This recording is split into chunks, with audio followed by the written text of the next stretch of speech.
तो राजा रघुवर तो देखता ही रह गया, ये तो कोई ब्रह्म विद्वान है। मैं तो ऐसे ही समझ रहा था।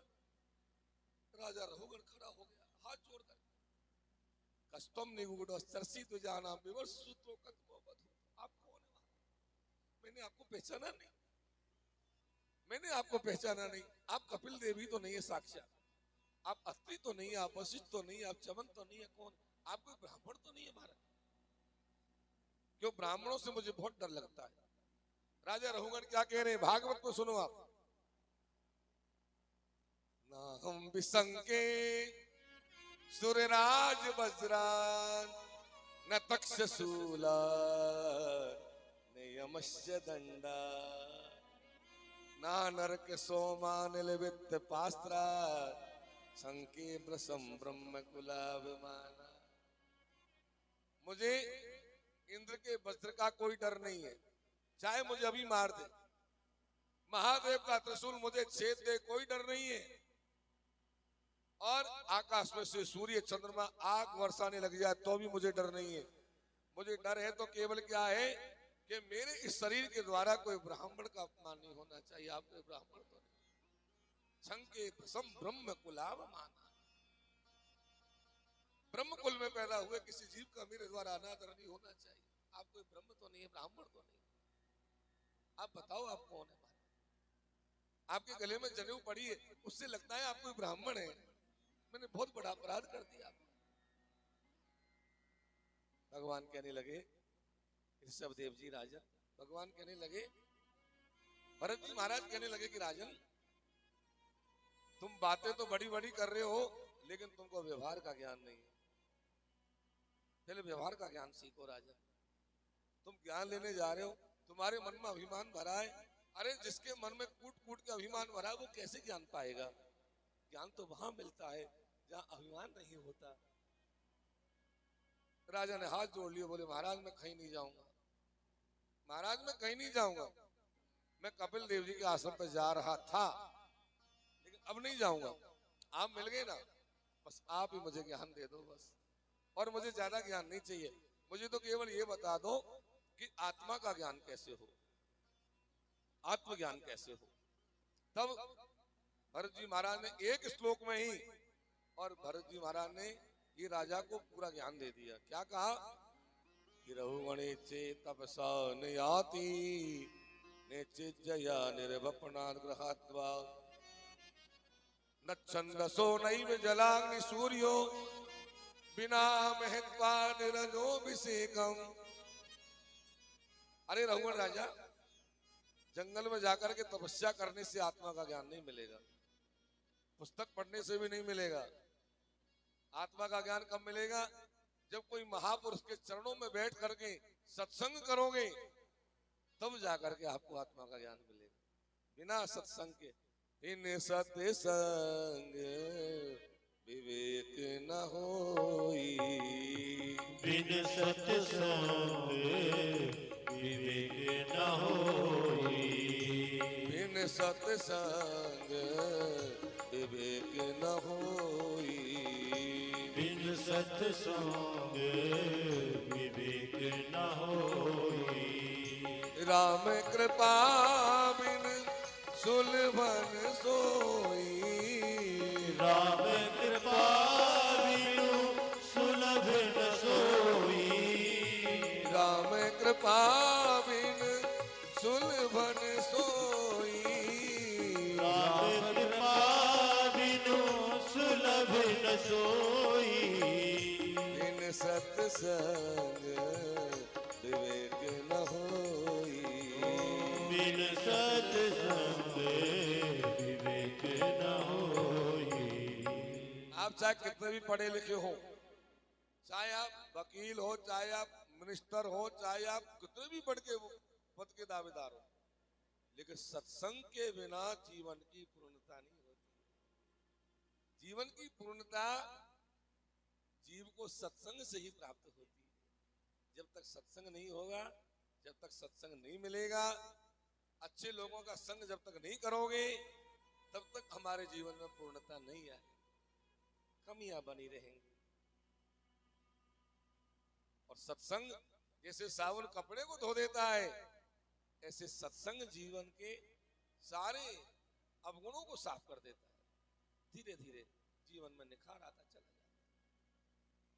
भरत जी महाराज की पूजा की राजा रघुगण ने, और भरत जी महाराज की पूजा करके राजा रघुगण वापस सिंधु सौवी देश में चले गए। और भरत जी ने जंगल में जाकर के भगवान का ध्यान किया और 3 जन्मों में जाकर के मुक्ति को प्राप्त किया। इस कथा का भाव क्या है कि भाई संग करोगे तो बंधन मिलेगा। जीवन में यदि संग ज्यादा करोगे किसी का तो बंधन में बंध जाओगे, और जब असंगता आएगी तब जाकर के हमको मुक्ति प्राप्त होगी। भरत जी के जीवन में जब असंगता आई तब जाकर के मुक्ति मिली। ये इस कथा का सार है। आगे इसी वंश में के नाम के राजा हुए और अनेक राजा हुए, और ये प्रियव्रत महाराज का वंश और बिरज राजा तक चला है। प्रियव्रतो वंश इमं बिरजस चरमोद्भव, ऐसा लिखा है। यही तक सुखदेव जी ने कथा को कहा है।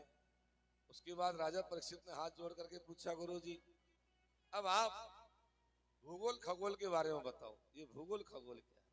उक्तस्तया भूमंडलायाम विशेषो यावदा दिस्तस्तमसि यत्र चासो ज्योतिषो चंद्रमावा स दश्यते। पूरा भूगोल खगोल सुनाओ। सुखदेव जी सुनाने लगे। बोले सुनाएंगे पर 2 मिनट प्रभु का नाम लो, 2 मिनट प्रभु का नाम लो, तब भूगोल खगोल सुनाएंगे। राम रट ले हरि का नाम रट ले, राम रट ले हरि का नाम रट ले, राम रट ले हरि का नाम रट ले, राम रट ले हरि का नाम रट ले।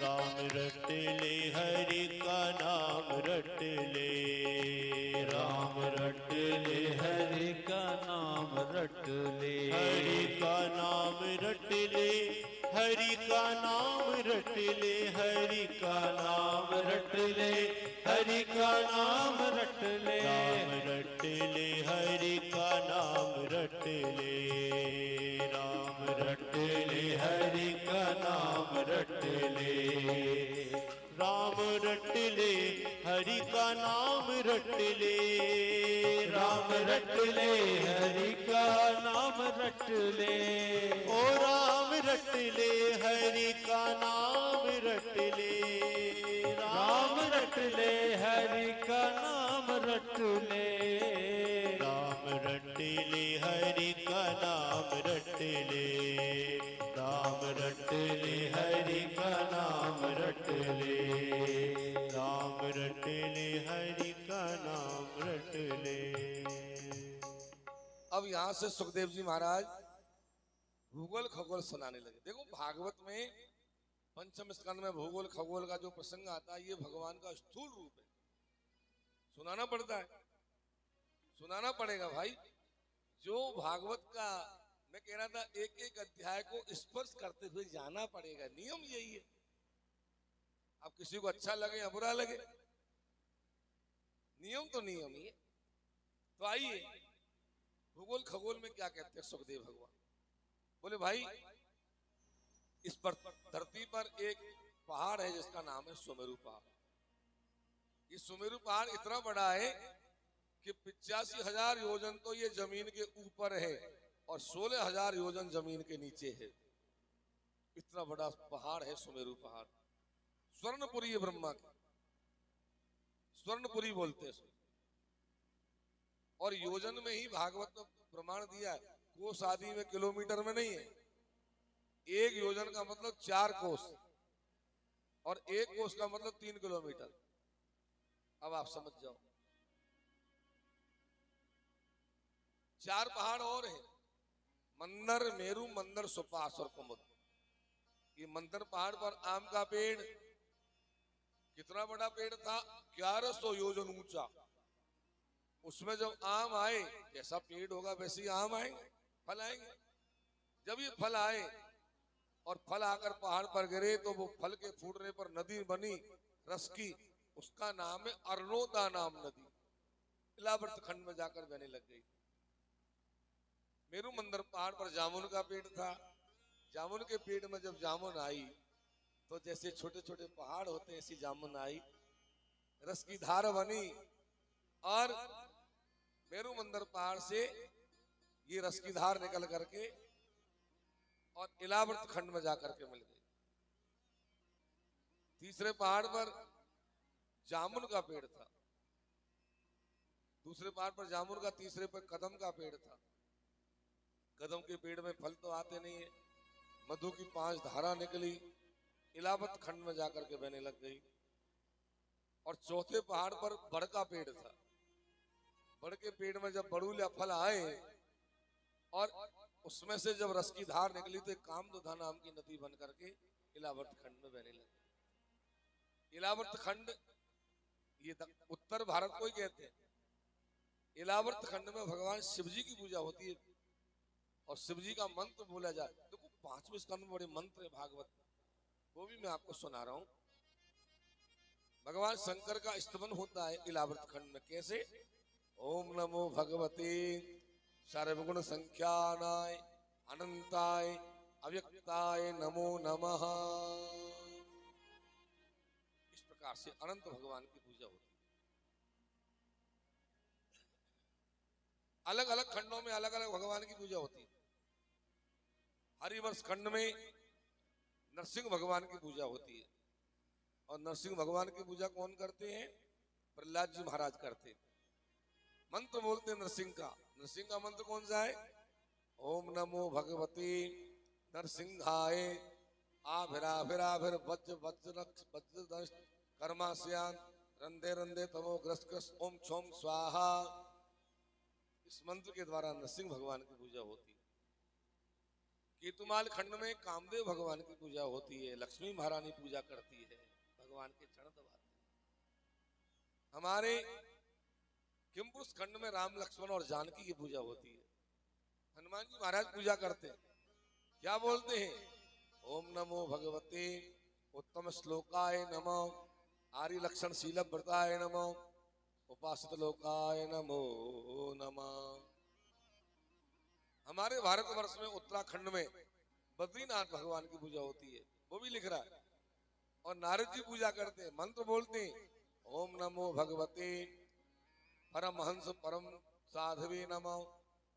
इस प्रकार से बद्रीनाथ भगवान की पूजा होती है।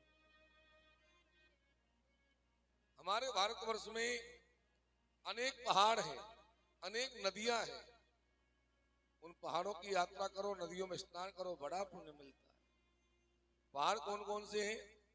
मैना, त्रिकूट, ऋषभ, सह्य, देवगिरी, ऋषिमुख, श्रीशैल, बारीधार, विंध्याचल, पारियात्र, द्रोणाचल, कामगिरी, गोवर्धन, रेवतक, नीलाचल आदि पर्वत।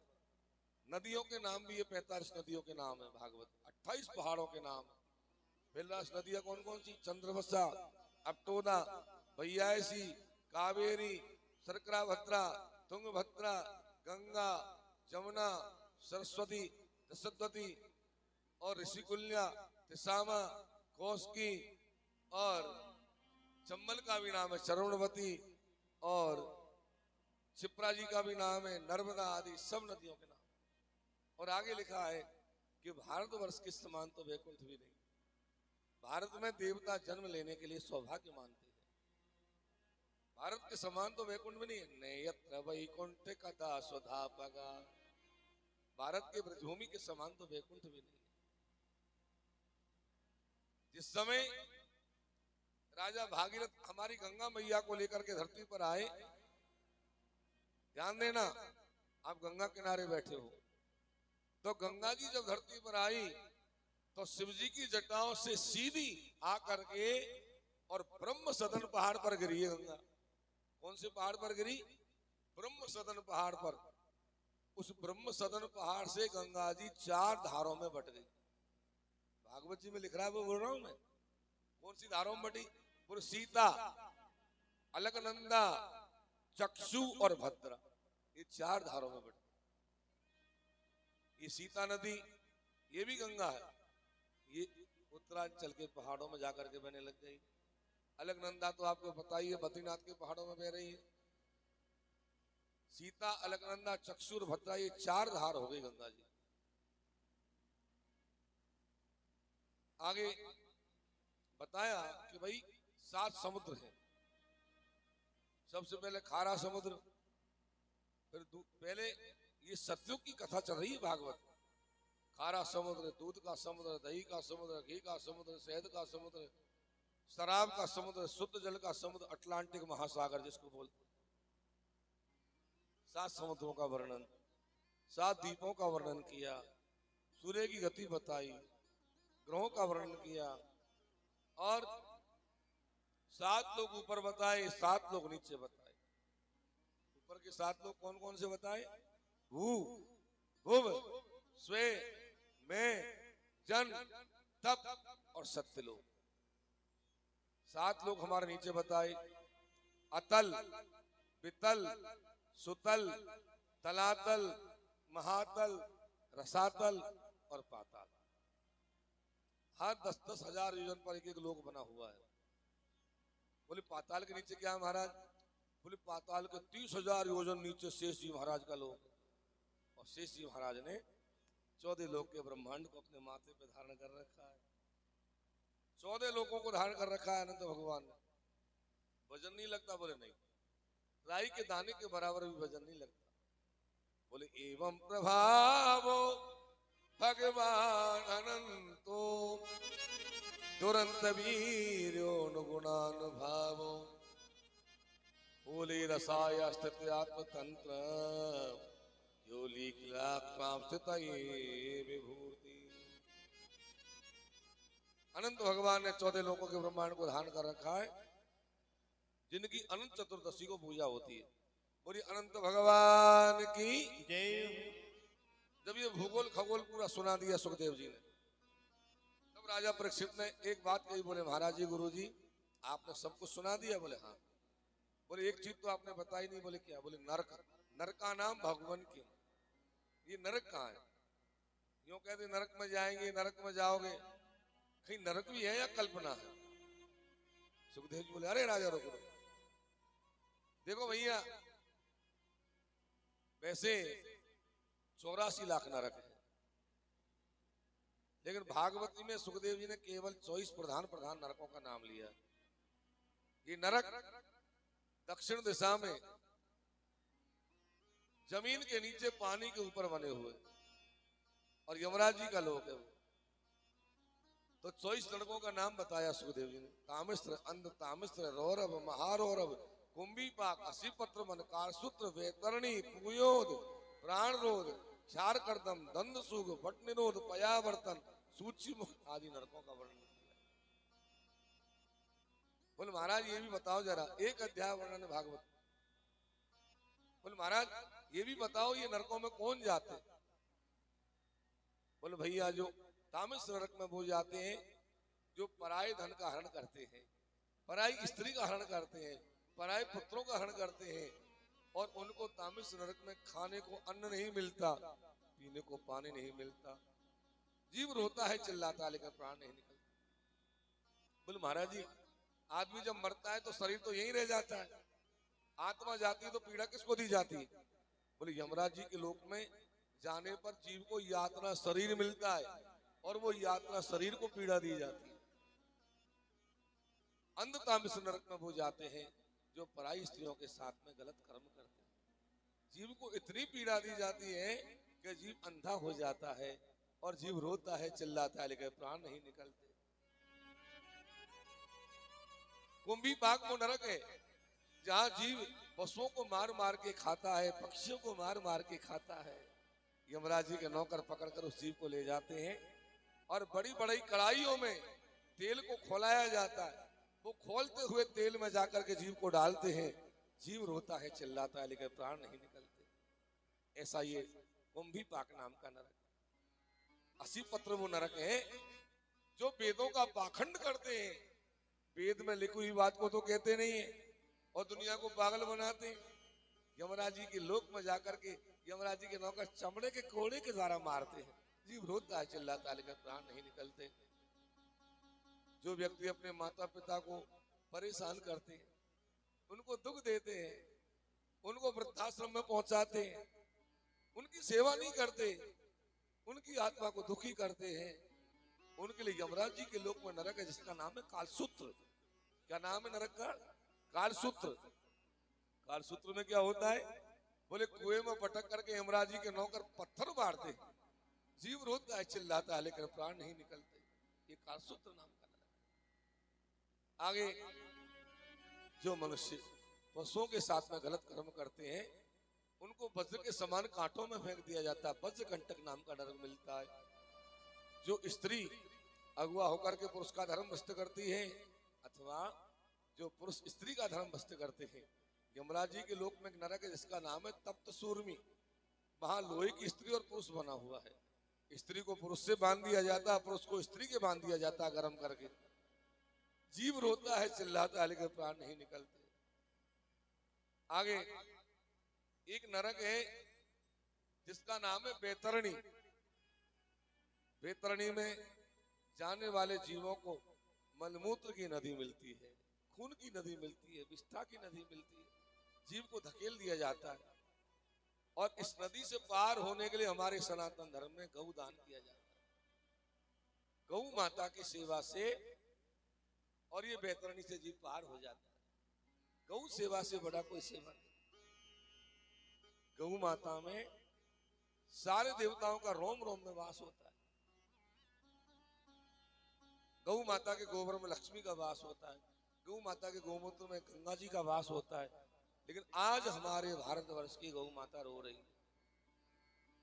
आज गौओं की जो दशा हो रही है, शायद किसी की हो। रोड पे आ गई, नहीं जाने कितनी गौएं मर रही है रोजाना। बहुत बुरी हालत बन रही है गौ माता। मैं आपको बता रहा हूं, जब से ट्रैक्टरों से खेती होने लगी है और बैलों का वर्चस्व कम हुआ है, बिल्कुल खत्म हो गया, तब से मान लो गौ माता की दशा खराब हो गई। आने वाला समय ऐसा आ रहा है कि गौ माता का अस्तित्व समाप्त हो जाएगा, केवल फोटो रह जाएगी। और जिस दिन गौ माता नहीं रहेगी, उस दिन हमारा कोई अस्तित्व नहीं बचेगा। एक तो गंगा, जिस दिन गंगा नहीं रहेगी, उस दिन हमारा कोई अस्तित्व नहीं। एक गौ, एक गौरी, यही तो हमारे अस्तित्व। 7 चीजों ने धरती को रोक रखा है। 7 चीजें कौन कौन सी है? सत्यवादी व्यक्ति, पवित्र पतिव्रता नारी, निर्लोभी पुरुष, भजनानंदी संत और गौ माता, गंगा मैया, गौरी कन्या। इन सब ने तो पृथ्वी माता को रोक रखा है। तो आगे जो कुत्ता पालते हैं, देखो कुत्ता पालना भी शास्त्र में अच्छा नहीं बताया। पालो, लेकिन कुत्तों को गाड़ियों में ले जा रहे हैं, गाड़ी, और बहुत से लोग तो बिस्तर में सुला रहे हैं। मेरा बेटा, कुत्ता पालना, गधा पालना भागवत के 5वें स्कंद में आया है, वो भी नरक का काम। और महाराज बोले जो ब्राह्मण होकर, क्षत्रिय होकर, वैश्य होकर शराब पीते हैं, उनको अयप्पान नाम का नरक मिलता है। लोहे को गर्म करके मुख में डाला जाता है, जीव रोता है, चिल्लाता है, लेकिन प्राण नहीं निकलते। जो मूठ का काम करते हैं, तंत्र मंत्र का काम करते हैं, उनके यमराज जी के लोक में और महाराज कुल्हाड़े के द्वारा टुकड़े किए जाते हैं। जो बिना बात में नाजायज परेशान करते हैं, बिना बात सर्व की तरह परेशान करते हैं, उनको दंतसूक नाम का नरक मिलता है। दंतसूक में सर्पों में जीव को डाल दिया जाता है, सर्प जीव को खाते हैं। जो अपने घर पर आए हुए अतिथि का सम्मान नहीं करते, उनके लिए वज्रतुंडा नाम का नरक मिलता है। लंबी लंबी चोंच वाले जानवर जीव को खाते हैं।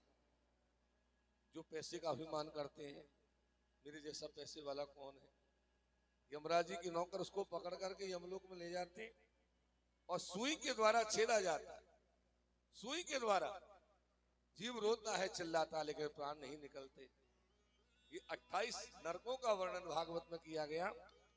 बोले धूदीप वर्ष सरिद्र दीन भव समुद्र पाताल रिंग नरक भा गण लोक संस्था गीता मया तम कृपाद्भुतमीश्वरस्य स्थूलम बपु सकल जीवनिकाय धाम। ये भूगोल खगोल को जो सुनते हैं, नरकों की कथा को जो सुनते हैं, उनका चित्त ठाकुर जी के चरणारविंद में लग जाता है।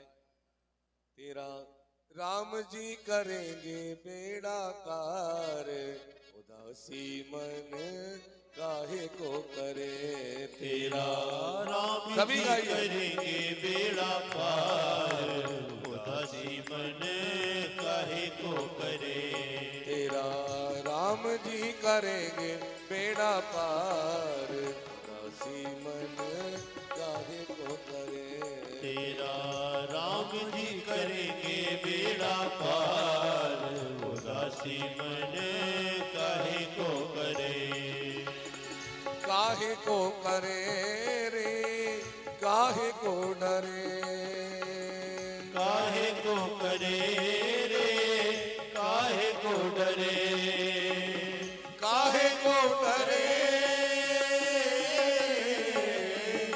तेरा राम जी करेंगे बेड़ा पार उदासी मन काहे को करे तेरा राम जी करेंगे बेड़ा पार उदासी मन काहे को करे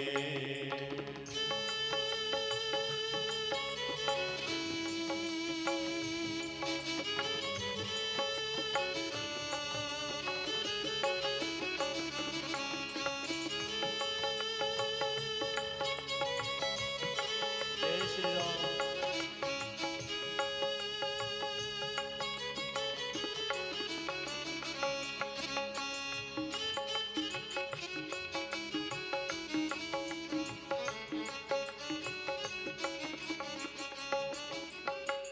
काबू में मजेदार उसी के हाथों में पतवार उसी के काहू में मन जाने उसी के हाथों में पतवार उसी के काबू में मजेदार उसी के हाथों में पतवार उसी के काहू में मझधार उसी के हाथों में पतवार उसी के हार भी नहीं है तेरी हार उदासी मन काहे को करे तेरा राम जी करेंगे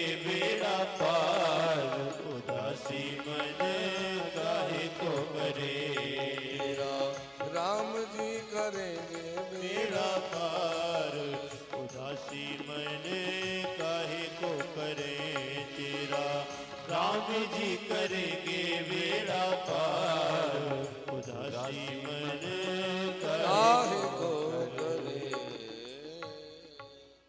पांचवा फूल ये भागवत जी का पुष्प माँ गंगे के पावन चरणों में अर्पित करते हुए अब हम छठे स्कंद में प्रवेश कर रहे हैं। भागवत जी छठे स्कंद में जब ये नरकों की कथा को सुखदेव जी ने सुनाया तो राजा परीक्षित को बड़ी चिंता हो गई और राजा परीक्षित ने हाथ जोड़कर क्या कहा कि निवृत्ति मार्ग कथित आदौ भगवता यथा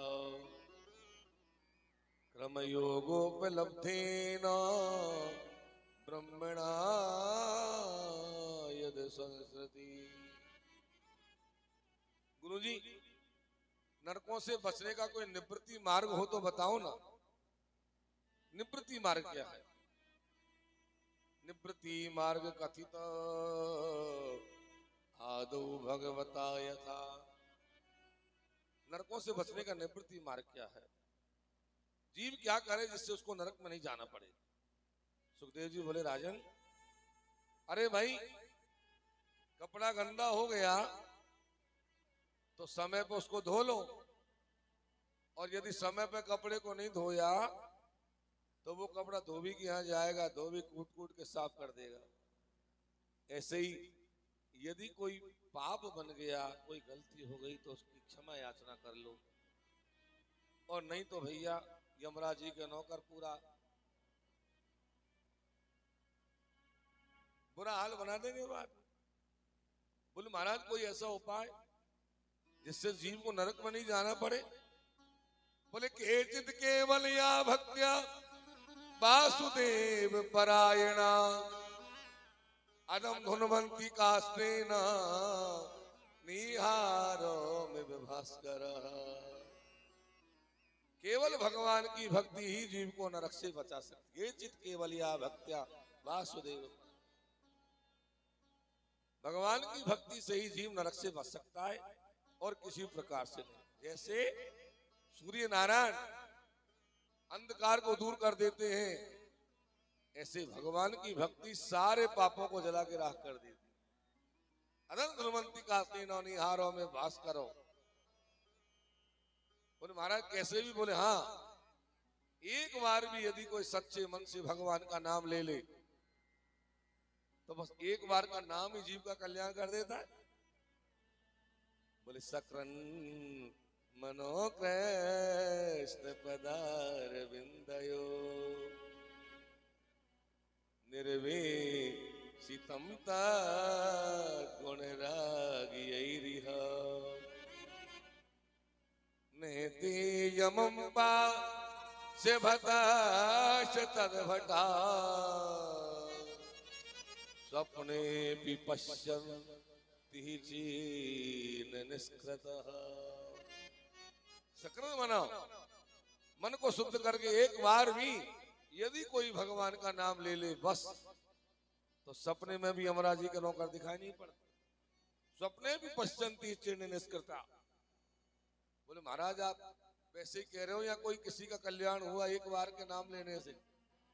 कोई ऐसा उदाहरण है क्या किसी ने एक बार धोखे से भगवान का नाम लिया हो और एक बार के धोखे से नाम लेने से किसी का कल्याण हुआ हो?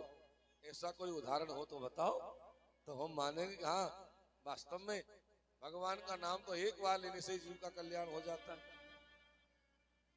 तब सुखदेव जी सुनाने लगे कि कान्य कवजे द्विजा कश्चित दासी पति रजा मिला नामना नष्ट सदाचारो दास्या संसर्ग दूषित।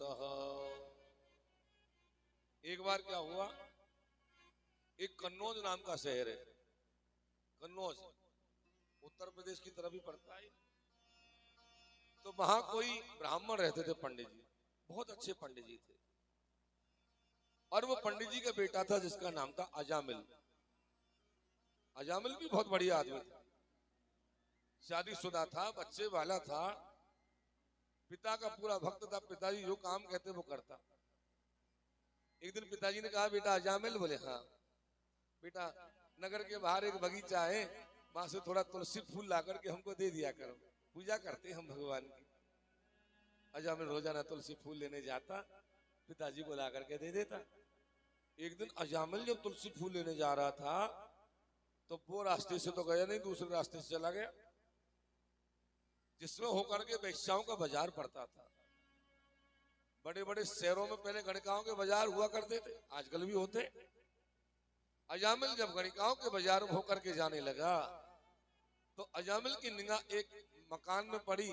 एक गणिका को देखा, क्या देखा कि 3-4 आदमियों ने उसको पकड़ रखा है, शराब पी रहे हैं और उसके साथ में भोग में संलग्न है।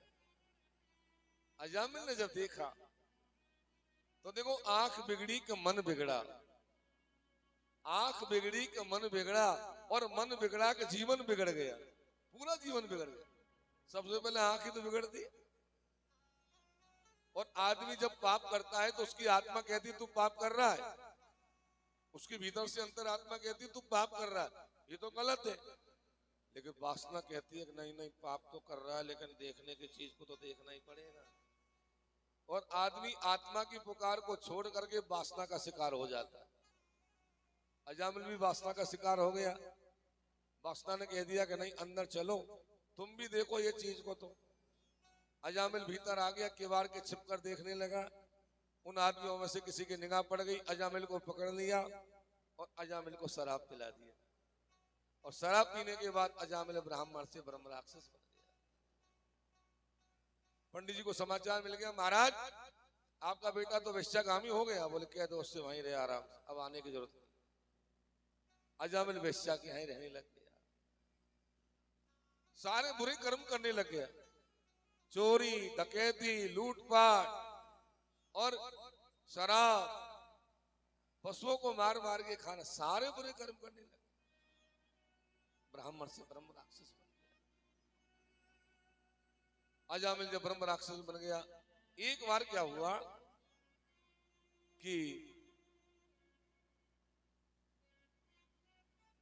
अजामिल जहां रहता था उसी गांव के बाहर होकर के कोई संत महात्मा जा रहे थे। अयोध्या से वृंदावन आ रहे होंगे, रास्ते में वो गांव था। गांव के बाहर महात्मा ने पूछा, भाई रात होने को जा रही है, शाम होने जा रही है, आगे जाएंगे तो टाइम ज्यादा लग जाएगा, इस गांव में कोई भगवान का भगत है क्या? और गांव के बाहर कोई नालायक आदमी मिल गया, उसने मजाक कर लिया महात्माओं से, बाबा हमारे गांव में तो सबसे बढ़िया भगत वो है, अजामिल, मत चले जाओ। अब महात्माओं ने फिर दोबारा पूछना उचित नहीं समझा और अजामिल का नाम लेते लेते महात्मा लोग जाने लगे। अजामिल के मकान पर पहुंच गए, भगत जी को आवाज लगाई। अब अजामिल तो था नहीं। अजामिल की पत्नी बाहर आई, बोले बोलो महाराज। बोले भगत जी कहाँ बेटा? बोले बाबा वो तो कहीं बाहर गए। अच्छा कोई बात नहीं, भगत जी नहीं है तो क्या हुआ, तुम तो हो। ऐसा बोली, बोले महाराज क्या सेवा करें? बोले बेटा हमारे ठाकुर जी को 3 दिन से भूख नहीं लगा, हमारे राम ने भी प्रसादी नहीं पाई, थोड़ा सामान दे दो, सूखा सामान, प्रसादी बनाएंगे, पाएंगे, भोग लगा करके और रात को कीर्तन करके सुबह निकल जाएगा।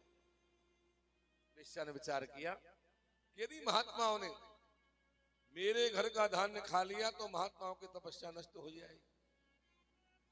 सो वेश्या समझदार थी, बोले महाराज सामने दुकान है, वहां से सामान लिया, खूब बनाओ पाओ आराम से, मैं सारे पैसे दे दो। महात्मा लोग सामान ले आए और अजामिल के मकान के दरवाजे के बाहर ही भोजन बनने लग गया। जब भोजन बन के तैयार हो गया, प्रसादी जब बन गई, झोले में से ठाकुर जी निकाले, थाली में प्रसादी रखी और भगवान के सामने जैसे ही भोग लगाने लगे तभी अजामिल आ गया। मरा हुआ हर कंधे में पड़ा है, खून में तर-बितर है, और जैसे ही भीतर जाने लगा महात्मा लोग बोले, अरे अरे भाई तू कौन है, तू कहां जा रहा है? अजामिल बोला मेरे घर में जा रहा हूं। और कहां जा रहा हूं, अंदर नहीं जाऊंगा क्या? बोले तेरा घर है? बोले मेरा ही तो घर है। महात्माओं के हाथ में तुलसी रह गई। बड़े महात्मा ने कही, अरे भैया गलत जाके आगे। बोले हाँ महाराज। बोले चले? बड़े बाबा बोले भैया सुबह को तो सभी सुधार देते हैं, अरे बिगड़े को जो सुधारे वही तो साधु है, आज उसको सुधार के चलना। अरे बाबा क्या सुधारोगे, बहुत बिगड़ा आदमी है ये। बोले कोई बात नहीं। महात्मा लोग ने कह दिया कि भैया भोजन नहीं करेंगे, बस अब चलो। महात्मा लोग चलने की तैयारी करने लगे, तभी अजामिल की पत्नी वेश्या को पता चला कि महात्मा लोग तो जा रहे भूखे के भूखे, प्रसादी बनाई उसको भी नहीं पाया। वेश्या आकर खड़ी हो गई, हाथ जोड़कर बोले बाबा आप हमारे यहाँ से नाराज होके जा रहे हैं। महात्मा बोले देवी बेटा हम नाराज होके क्यों जाएंगे, हमारा प्रारब्ध हमको यहाँ ले आया। अरे बाबा आप नाराज तो नहीं? नहीं बेटा नाराज क्यों होंगे।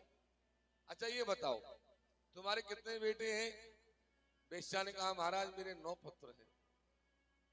तो महात्मा जी बोले बेटा तुम्हारे 10वां पुत्र तुम्हारे गर्भ में है और अब की बार भी पुत्र ही होगा, लेकिन अब की बार जो पुत्र हो उसका नाम तो हमारे कहने से नारायण रख देना। क्या रख देना? नारायण।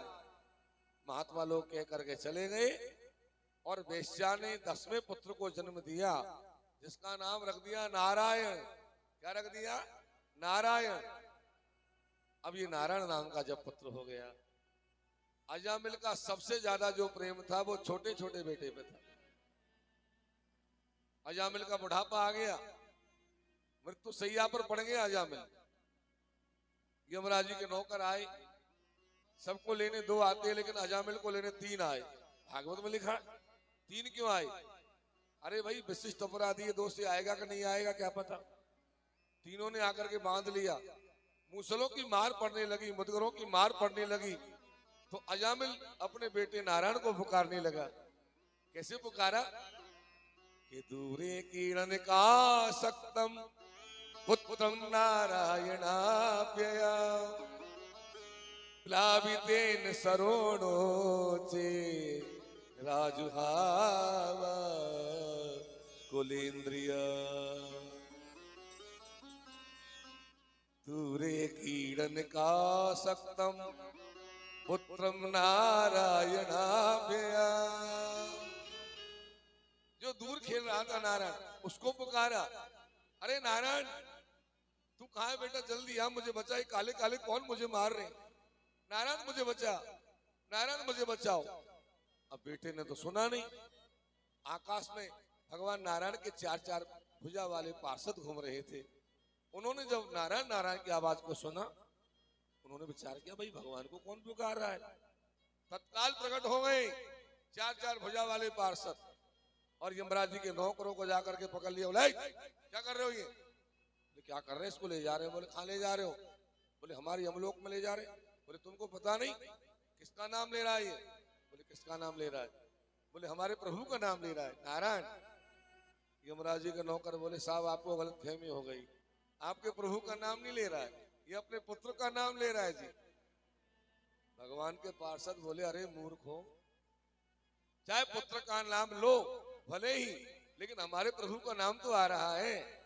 हमारे प्रभु का नाम तो चाहे कैसे भी निकले, यदि वो कैसे भी आ गया तो वो तो जीव का कल्याण करेगा ही करेगा।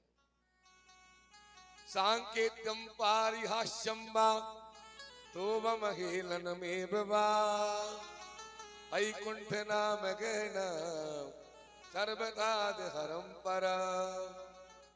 यदि कोई संकेत भाव से भी लेता है, ए राम जी इधर आओ, पारिहास्यम हंसी मजाक में लेता है। यदि कोई लड़ाई में भी लेता है, अरे तू बड़ो राम जी है, तू अपने आप को राम जी समझ रहा क्या? चाहे कोई लड़ाई में लेता है, कैसे भी यदि नाम आता है भगवान का, तो भैया वो तो चाहे उल्टा ले लो सीधा ले लो, कैसे भी ले लो, भगवान का नाम तो अपना काम करेगा। कैसे भी नाम आए बस। भजन श्याम सुंदर का करते रहोगे, भजन श्याम सुंदर का करते रहोगे, भजन श्याम सुंदर का करते रहोगे, भजन श्याम सुंदर का करते रहोगे। संसार सागर से तरते रहोगे, संसार सागर से तरते रहोगे, भजन श्याम सुंदर का करते रहोगे, भजन श्याम सुंदर का करते रहोगे।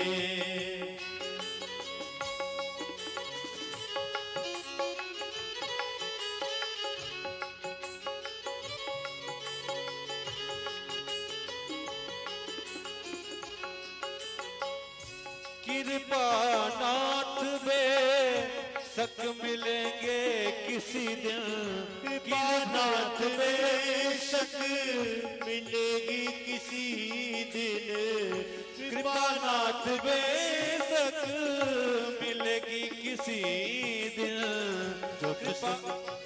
जो सत्संग से पथ से गुजरते रहोगे, जो सत्संग के पथ से गुजरते रहोगे, भजन श्याम सुंदर का करते रहोगे, तो संसार सागर से तरते रहोगे, संसार सागर से तरते रहोगे, भजन श्याम सुंदर का करते रहोगे, भजन श्याम सुंदर का करते रहोगे।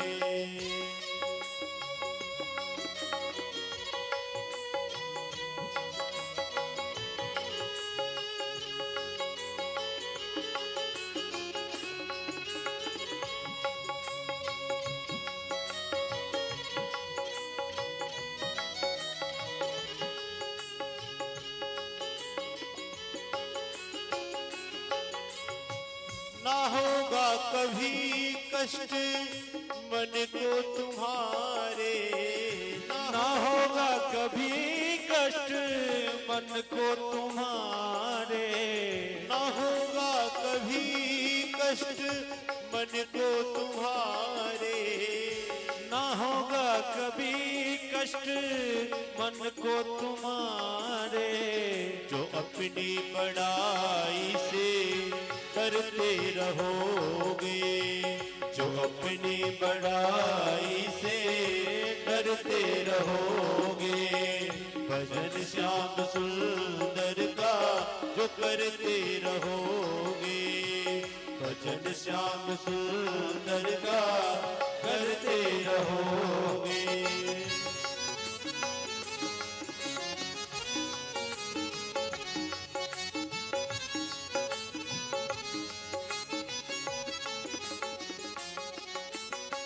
छलक ही पड़ेगा दया सिंधु का बिल, छलक ही पड़ेगा दया बिंदु का बिल, छलक ही पड़ेगा दया सिंधु का बिल, छलक ही पड़ेगा दया सिंधु का बिल।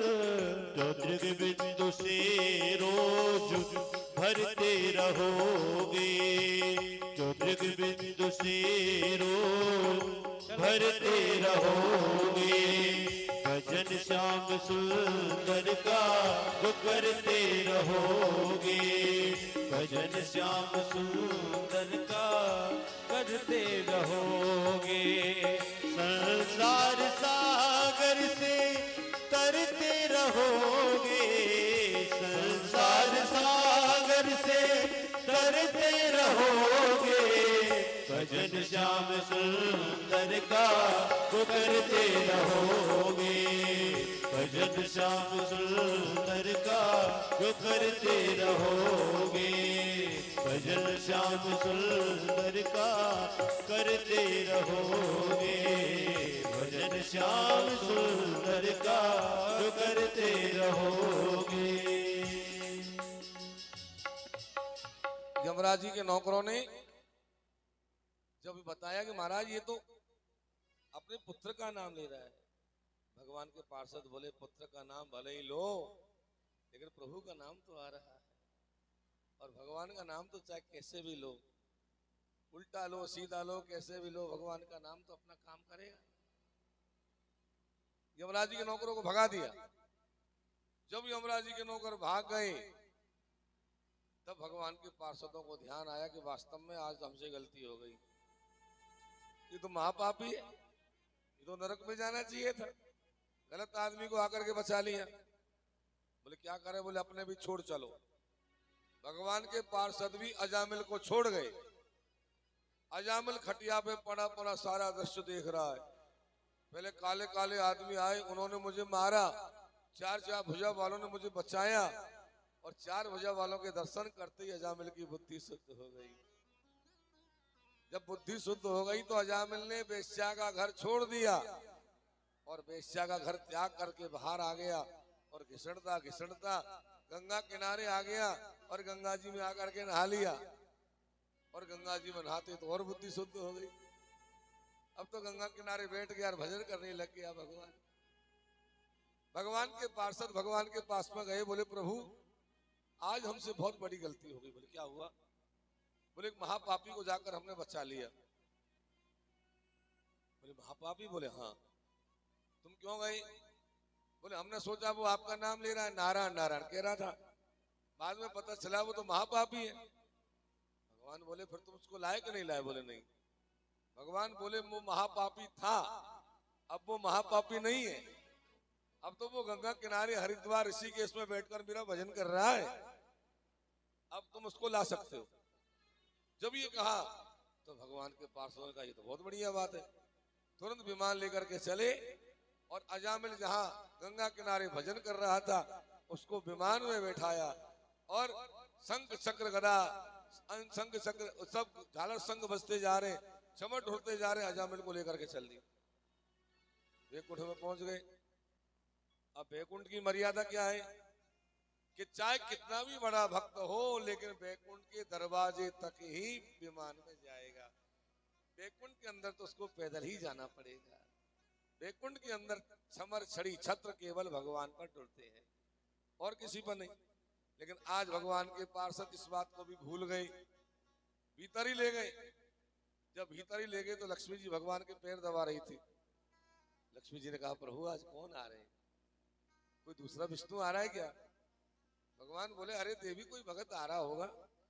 बोले यहाँ की भक्ति तो बतानी पड़ेगी आपको, कैसे भजन करे हो यहाँ बताओ। भगवान बोले यहाँ की भक्ति बताऊंगा तो तू नाराज हो जाए। नहीं नहीं बताओ। बोले भगत भगत कुछ नहीं है, महापापी अजामिल नरक में जा रहा था, मेरे पार्षद धोखे से पहुंच गए, उनको दर्शन करते इसकी बुद्धि शुद्ध हो गई। मेरे से पूछा कि लाया कि नहीं लाया, मैंने कहा ले आओ भैया। अब वो लाए तो वो मर्यादा भूल गए कि भाई वैकुंठ में कैसे लाना है, ले आए तो कोई बात नहीं। ये कहते लक्ष्मी जी के लाल लाल नेत्र हो गए। बोले महाराज आप न्याय नहीं अन्याय करते हो, यदि पापी था तो नरक में जाना चाहिए था, आपने क्यों बुलवाया? भगवान बोले देवी जब वो अपना मेरा बाप ही बन गया, मुझे बेटा ही बना लिया, तो फिर बाप को नहीं बुलाऊंगा क्या? लक्ष्मी बोली बाप को तो बुला लिया लेकिन माँ को तो नहीं बुलाया ना, माँ तो बेचारी आपकी नरक में ही पड़ी है। पर क्या करें साहब, पुरुषों का पक्ष तो आप ले लेते हो, स्त्रियों का पक्ष लेने वाला कोई है नहीं यहाँ वैकुंठ में। लेकिन मैं भी आज वैकुंठ की हकदार हूँ, आज से स्त्रियों का पक्ष मैं लूंगी। अब या तो इसको वापस पटको नीचे और नहीं तो गाजे बाजे से आपकी मैया वैश्या को भी ऊपर लेकर के आओ। भगवान ने नौकरों को बुलाया, बोले भैया ऐसा करो अजामिल को उतार जाओ और वैश्या को भी गाजे बाजे से ऊपर ले आओ। भगवान के पार्षद गए, अजामिल को उतार करके वैश्या को भी गाजे बाजे से ऊपर बुलवा लिया भगवान। तो भगवान का नाम चाहे किसी भी भाव से लो, एक बार भी यदि ले लिया तो वो जीव का कल्याण करता है, इसमें कोई संदेह नहीं। कि भाव को भाव अलख आलस हो, भाव को भाव अलख आलस हो, भाव को भाव अलख आलस हो, भाव को भाव अलख आलस हो। नाम जपत मंगल दिसि दस हो, नाम जपत मंगल दिसि दस हो, नाम जपत मंगल दिसि दस हो, नाम जपत मंगल दिसि दस हो, भाव को भाव अनक आलस हो, भाव को भाव अनघ आलस हो। चाहे भाव से लो, चाहे को भाव से लो, चाहे आलस्य से लो, चाहे कैसे भी लो, भगवान का नाम यदि ले लिया तो वो तो अपना काम करेगा। यमराज जी के नौकर पिटे पिटाई यमराज जी के पास में पहुंचे, बोले महाराज आज से आपकी नौकरी नहीं करेंगे। बोले क्या हुआ? बोले हमको चार चार भुजा वालों ने मारा पीटा। अच्छा तुमने दर्शन कर लिया क्या? बोले दर्शन की कह रहे हो, हमने तो लड़ाई भी लड़ ली। तब यमराज जी बोले अरे मूर्खो, तुमने चार चार भुजा वालों से लड़ाई काहे को लड़ी? चार चार भुजा वालों के दर्शन तो बड़े भाग्य से हुआ करते। तुम कह रहे थे ना मैं किसका भजन करता हूं, मैं वही चार भुजा वाले का भजन करता हूं। तुम ये बताओ झगड़ा क्यों हुआ? बोले महाराज हमसे यूं पूछ रहे, तुम ये बताओ धर्म क्या है, धर्म क्या है, धर्म क्या है? यमराज जी बोले धर्म को तुम क्या जानो, धर्म को तुम क्या जानो? धर्म के बारे में तो केवल 12 आदमी जानते हैं कि धर्म क्या है। 12 आदमी कौन जानते हैं? धर्मराज जी स्वयं कह रहे हैं भागवत में कि हम 12 आदमी 12 भागवत हैं, वही जानते हैं धर्म के बारे में। कि स्वयंभू नारदो शंभु कुमारो कपिलो मनु प्रहलादो जनको भीष्म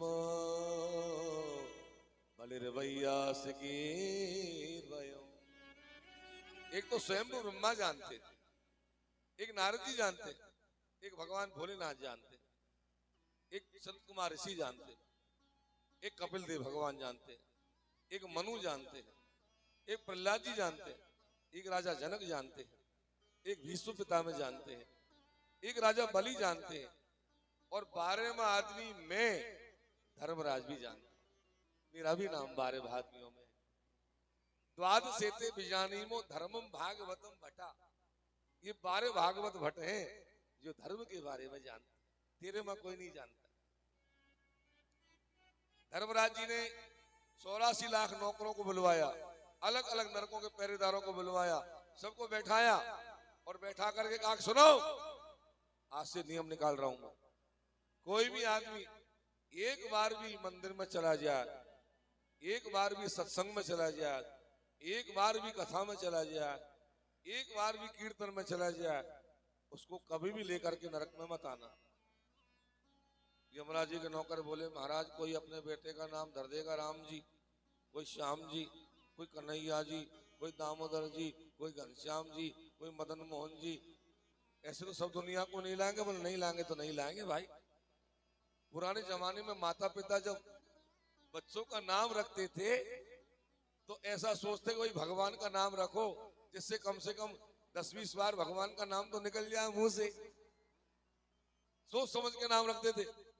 लेकिन आजकल तो महाराज ऐसे नाम रखने लगे माँ बाप जिसका कोई मतलब ही नहीं है।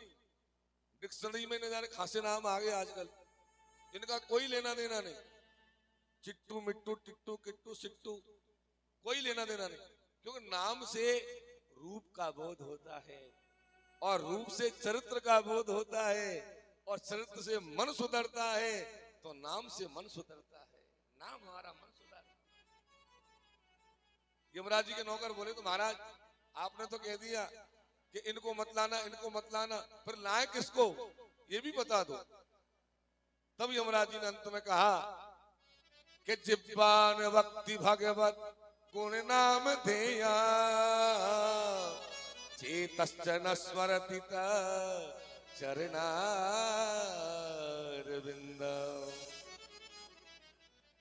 कृष्णाय यो नमति यच्चिर एकदापि तानान मध्यम सतो कृतवेस्तु कृत्या।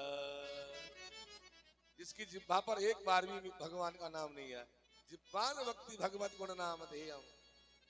जो एक बार भी भगवान के मंदिर में जाके माथा नहीं टेके, जो एक बार भी कीर्तन नहीं करे, जो एक बार भी भगवान का नाम नहीं ले, उसको तो भैया बिना पूछे ताछे हमारे नरक में लेके आ जाना। और नहीं कोई भगत को लाओगे तो मरोगे पिटोगे, मेरी कोई जिम्मेदारी नहीं है। यमराज जी ने भगवान की सेवा की, पूजा की, क्षमा मांगी भगवान से। आइए ये नाम की महिमा, ये जो प्रसंग है भागवत का अजामिलोपाख्यान, ये नाम की महिमा है। राम से बड़ा राम का नाम, नाम का बड़ा महत्व। एक तो भगवान का नाम, एक भगवान का धाम, एक भगवान की लीला और एक भगवान का रूप, ये चारों चीजों का बड़ा महत्व है प्यारे। नाम की तो महिमा आप जानते ही हैं, धाम का भी बड़ा महत्व। एक कथा तो आप साधारण गांव में